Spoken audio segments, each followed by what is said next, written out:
Vamos a continuar con la penúltima ponencia del Congreso y del Seminario, que es el que va a realizar Marc Aparisi Martí, sobre la integración de la ecorregión mediterránea, percepción ciudadana y desafíos climáticos. Marc, cuando quieras. Pues muchas gracias, Rubén. En primer lugar, como no, sumarme a los agradecimientos de la gente que me ha precedido, sobre todo la Universidad del Externado y la Universidad de Nariño, por permitirme exponer mi trabajo.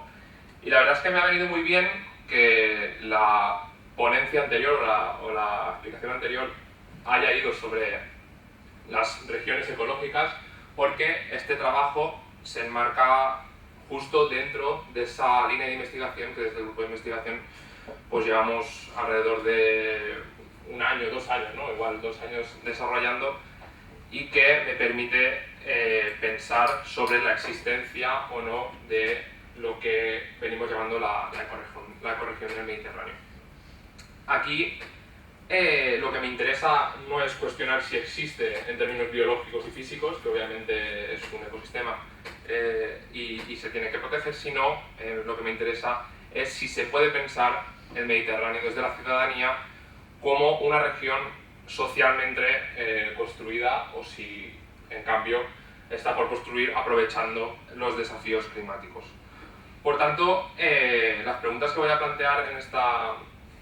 esta intervención son cómo piensa la ciudadanía del Mediterráneo y si, como he dicho anteriormente, está socialmente construida como ecorregión, y para eso me planteo 3 puntos principales. El primero es los puntos de vista, tanto antropológicos como económicos, que han justificado los procesos de integración. En segundo lugar, me planteo cómo ha incidido esta lógica estatal de la que estaban hablando antes el profesor Rubén Martínez Dalmau y el profesor Víctor Morada en la constitución del Mediterráneo como una barrera que separa 2 sociedades distintas, o incluso 3. Y en último lugar me planteo si la crisis ecológica podría ser un elemento de cohesión ciudadana que fomente la integración de las políticas de lucha contra el cambio climático en los países que conforman la cuenca del Mediterráneo. Por tanto, respecto a la primera parte, tradicionalmente la literatura académica ha considerado, como, resumiendo mucho, también por el tiempo que tengo, como 2 grandes ejes que justifican la integración entre países. El primero de ellos es una justificación de carácter antropológico, es decir, si la integración está sustentada por la presencia de una sociedad común, definida por unos valores comunes o por estructuras organizativas y políticas compartidas. Y en segundo lugar, por otro lado, de acuerdo con la posición mayoritaria, que se destaca que los procesos de integración se apoyan directamente en la teoría clásica del comercio internacional, en la que se fomenta la ausencia de obstáculos arancelarios para generar una zona de libre circulación del capital. Respecto al punto de vista antropológico, muchos autores se esforzaron, sobre todo a finales de la época de los años 60, a justificar que sí que existía una supuesta sociedad mediterránea, ¿no? Esto viene sobre todo propiciado por la Escuela de Oxford, donde algunos antropólogos como Julian Pitt-Rivers o Peristiani se esforzaron en desarrollar ese concepto, ¿no?, de sociedad mediterránea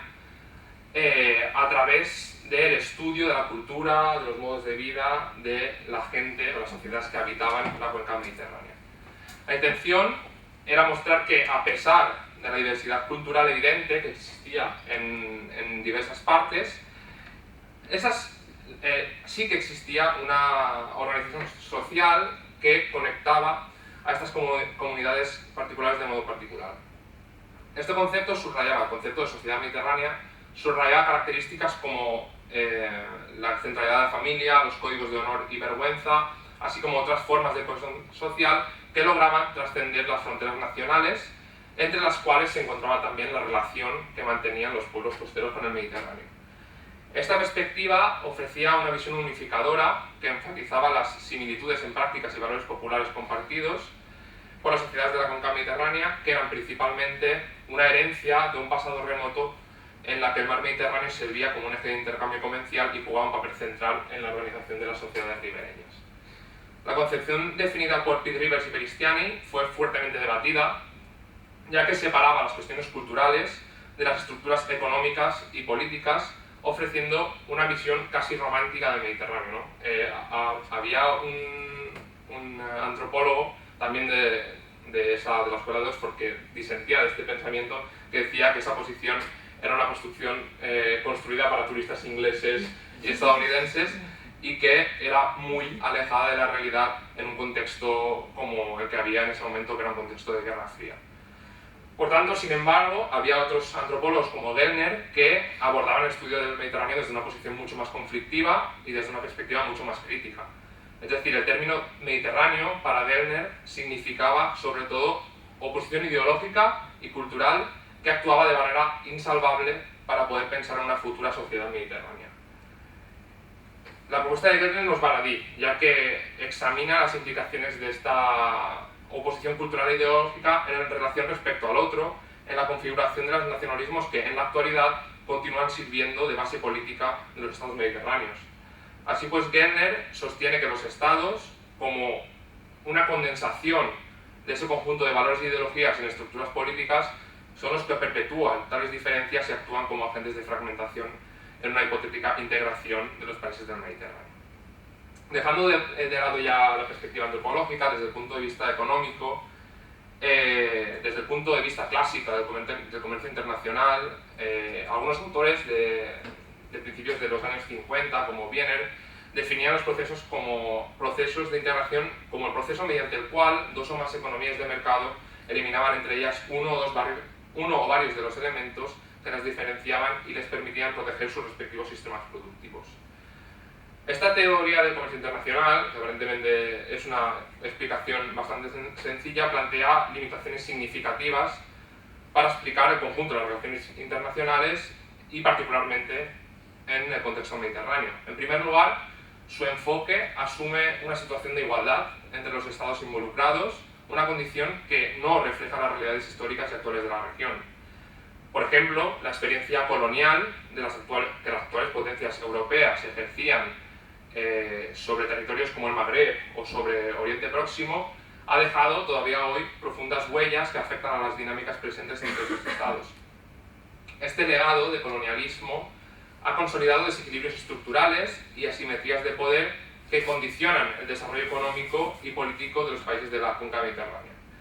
En este contexto, las relaciones de intercambio no pueden ser comprendidas únicamente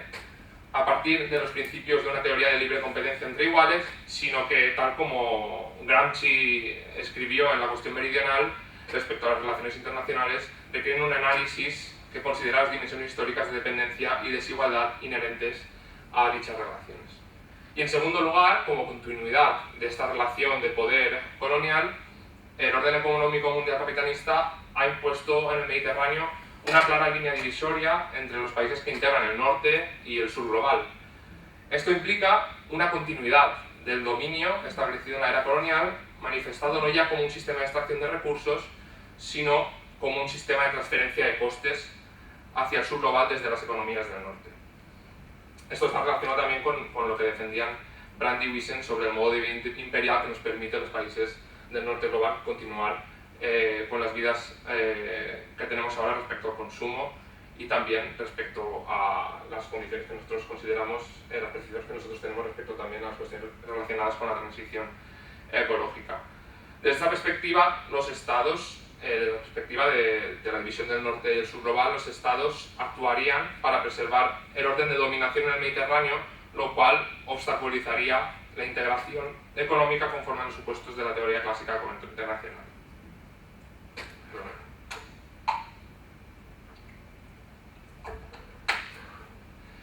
Ambas teorías,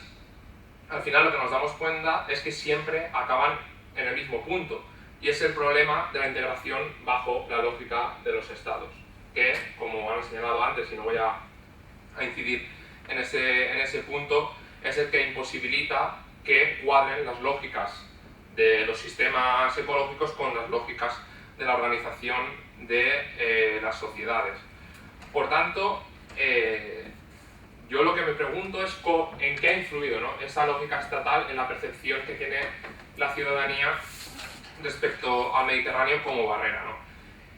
Por tanto, las diferencias culturales y dinámicas impuestas por este sistema capitalista y por esta lógica de los estados han moldeado la percepción que la ciudadanía tiene sobre el Mediterráneo. Esta construcción social y económica ha influido en cómo la población interpreta las interacciones y tensiones en la región, condicionando su comprensión a los vínculos, condicionando la comprensión de los vínculos mediterráneos. Un claro ejemplo de esta interpretación es la influencia en la percepción ciudadana respecto a la inmigración en el Mediterráneo. Las dinámicas culturales y económicas que caracterizan las relaciones entre los estados de la región han generado un imaginario social en el que la inmigración es vista en gran medida a través de una lente de tensión y de conflicto. Las diferencias económicas, los desequilibrios de poder, intensificados por el sistema capitalista, refuerzan la idea de la inmigración como un fenómeno problemático, asociado frecuentemente a los desafíos económicos, sociales y sobre todo de seguridad. Esta perspectiva dificulta una comprensión integradora y humanitaria del fenómeno migratorio. Por señalar un estudio, el estudio sobre actitudes públicas hacia la inmigración, represando cómo las personas perciben la migración, realizado por el Observatorio Europeo de Actitudes Públicas sobre la Migración, revela que los países mediterráneos con mayor renta y aquellos que son miembros de la Unión Europea muestran una inclinación más favorable a que el mar Mediterráneo continúe funcionando como una barrera natural frente a los flujos migratorios. En particular, vemos como en España está entre las principales preocupaciones en el último barómetro del CIS, en Italia continúa siendo una de las mayores preocupaciones, y en consecuencia estas barreras se considera hacen que se considere poco probable la creación de, por ejemplo, un espacio de libre circulación de personas o trabajadores en el área mediterránea en un futuro cercano. De igual forma, podríamos citar también las diferencias entre los estados han impactado en la percepción de la seguridad compartida, ¿no? Es la misma lógica la que opera en estas políticas que en la Unión Europea sí que tenemos integradas como políticas comunes, pero que serían no vistas de igual forma por parte de la ciudadanía en caso de intentarlo en los países que conforman la cuenca mediterránea. Por lo tanto, eso me lleva a la última pregunta, ¿no? Que es si la crisis ecológica podría ser un elemento que fomente la integración de todas estas políticas en los países que conforman la cuenca mediterránea. Al centrar la atención como el cambio climático afecta a la salud del mar Mediterráneo, tanto los estados como la ciudadanía presentan posturas mucho menos divergentes, ¿no? Existe un consenso creciente reflejado en las percepciones y demandas ciudadanas sobre los efectos negativos del cambio climático en los ecosistemas marinos que impactan en la biodiversidad, calidad del agua y la sostenibilidad de los recursos pesqueros. Este reconocimiento compartido impulsa exigencias hacia políticas de conservación y medidas de mitigación que aseguren la protección de este bien natural de relevancia estratégica y ecológica. Así, la preservación del mar Mediterráneo se consolida como una prioridad no solo a nivel estatal, sino también en la agenda ciudadana, trascendiendo las fronteras nacionales y las diferencias políticas en un esfuerzo común por abordar todos estos desafíos ecológicos. Por tanto, por citar algunos datos que respaldan esta percepción mía, ¿no?, sobre que esto podría servir como engranaje para esta integración de las políticas ecológicas, un estudio realizado en el sur de Italia sobre la percepción social del cambio climático reveló que el 94% de los encuestados expresó preocupación por la cuestión ecológica. Esto no nos interesa tanto, sino nos interesa a quién atribuyen, ¿no?, el hecho de que esto no se esté solucionando o que no se esté solucionando con la celeridad que el cambio climático necesita. Ante esta cuestión, ¿no?, sobre a quién atribuyen la culpa, el 68% de los participantes manifestó estar de acuerdo, subrayando una demanda social significativa para incrementar los esfuerzos a nivel global e internacional europeo en la lucha contra el cambio climático. Los resultados evidencian una conciencia ambiental extendida entre la población y una disposición favorable a una mayor cooperación internacional en materia ecológica. Por otro lado, en Grecia se llevó a cabo por primera vez un estudio empírico cuantitativo en 5 áreas costeras de alto riesgo de ser inundadas, y los resultados revelaron pues, también que la gran mayoría de la población se encuentra muy preocupada por las cuestiones relacionadas con el cambio climático, y casi toda la muestra coincidió en que el cambio climático tiene un origen exclusivamente antropogénico y que se necesitaban la cooperación entre los países con jurisdicción en el Mediterráneo para salvar, ¿no? O curar o sanar las cuestiones que estaban afectando el Mediterráneo. Cito dos más, muy rápidamente. El tercero es sobre una cuestión sobre opinión pública sobre el cambio climático en Turquía, que se realizó en 2009. Allí también mostraba que una gran parte, el 84% de la población, reconoce los problemas significativos que plantea el cambio climático y que no atribuye únicamente a la acción de gobierno turco en este caso, sino que también considera indispensable una respuesta coordinada entre países para mitigar los efectos. Y por último, por citar también algún país del Magreb, la Estrategia Nacional a Largo Plazo de Túnez para solucionar los problemas del cambio climático también subraya que a pesar de los esfuerzos realizados por los entes municipales y estatales, la falta de cohesión entre los diferentes niveles de gobierno constituye un obstáculo importante para el desarrollo efectivo de políticas ambientales integradas en el contexto urbano, concretamente en aquellos que están en el ámbito mediterráneo. Por tanto, las conclusiones preliminares, de forma muy rápida, no podemos decir que existe una región socialmente construida respecto al Mediterráneo, dado que existen barreras insalvables tanto a nivel cultural como a nivel económico, pero sí la buena predisposición manifestada por los ciudadanos podría construir una base sólida para justificar esta futura integración y fomentar un entendimiento colectivo de la región como un espacio compartida. Podría facilitar la implementación de iniciativas conjuntas y estrategias transnacionales que favorezcan la cooperación y la acción concertada entre los países ribereños. Y esto es todo por mi parte.